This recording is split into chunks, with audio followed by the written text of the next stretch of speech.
श्रील प्रभुपाद कहते हैं कि मनुष्य को कभी नहीं सोचना चाहिए कि अब हमारे शत्रु नहीं हैं और अब मैं निश्चिंत हो गया, मैं आराम करूं, बाद में देखूंगा कुछ काम करना होगा। नहीं नहीं, सर्वत्र शत्रु लगे हुए हैं। वैसे व्यक्तिगत भी शत्रु लगे हैं सबके, और कलेक्टिव भी, जैसे देश के शत्रु हैं, समाज के शत्रु हैं। शत्रुओं से भरा हुआ संसार है। अगर शत्रुओं से बचना है तो व्यक्ति को चाहिए कि पूर्ण कृष्ण की शरण में हो, भगवान सब समय बचा लेंगे। देश के शत्रु तो आप लोग देखा ही रहे, चारों तरफ से कुछ इतने ईर्ष्या कर रहे हैं कि भारत में कुछ टेक्नोलॉजिकल विकास हो रहा है और भारत के लड़के पढ़ते हैं, कंप्यूटर में तेज हैं और सब। ब्रेन वास्तव में भारत के पास सबसे ज्यादा है। हम लोगों ने घूम करके देखा है, अमेरिका आदि में लोगों के पास इतनी बुद्धि नहीं है जितना भारतीय लड़कों के पास। बड़े बड़े जो कार्य हैं कंप्यूटर से करने के, वे भारत के लड़के कर रहे हैं। मुख्यतः बंगलोर से, हैदराबाद से, बॉम्बे से जाते हैं। बहुत उधर मांग थी कुछ वर्ष, 1-2 वर्ष पहले, अभी भी है, लेकिन वहां की जनता घबराने लगी कि यहाँ के लोग जब इतने इधर आएंगे और इतने बड़े बड़े कार्य को अपने हाथ में लेंगे तो फिर और की क्या गति होगी।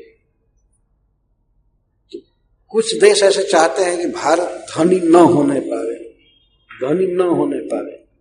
तो यहाँ के जितने भी प्रतिभाशाली छात्र हैं, इंजीनियर हैं, डॉक्टर हैं, बड़े बड़े, सबको पैसे के बल से हम गुलाम बनाकर अपने देश में रखें, इनको फैसिलिटी दे, ये करे वो करे, काम देते हैं। लेकिन वो चाहते हैं कि भारत बहुत विकास न करे। तो लोग क्या कहते हैं, ऐसे ही कहा करते हैं, हाँ इंडिया सुपर पावर होने जा रहा है, इंडिया सुपर पावर होने जा रहा है। भौतिक माने में बहुत पीछे है अभी, लेकिन केवल कहते भर इस तरह से प्रचार कर, सुपर पावर होने जा रहा है, ये होने जा रहा है, वो होने जा रहा है।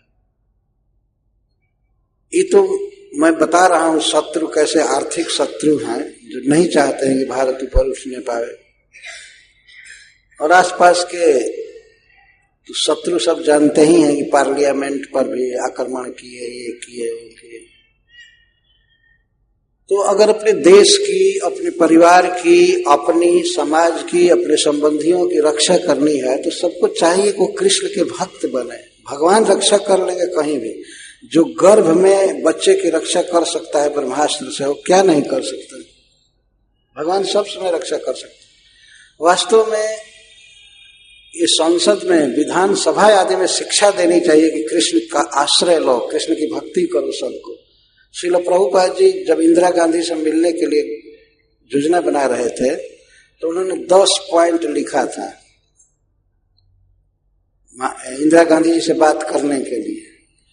तो उसमें लिखा था कि संसद की कार्यवाही चालू करने से पहले प्रतिदिन 15 मिनट महामंत्र का कीर्तन करें सभी सांसद। प्रभुपाद जी का बहुत ऊंचा उद्देश्य था। 15 मिनट सभी महामंत्र का कीर्तन करें, इसके बाद तब शासन की बात करें। सबके लिए उन्होंने लिखा था। और जितने सांसद हैं वे मांस न खाने की शपथ ग्रहण करें। ऐसे ऐसे कई लिखा था प्रभुपाद जी ने। संजोगवश भेंट नहीं हो पाई, लेकिन प्रभुपाद जी का यह ऊंचा विचार था। वे चाहते, कोई भी बात को बृहद रूप में सोचते थे।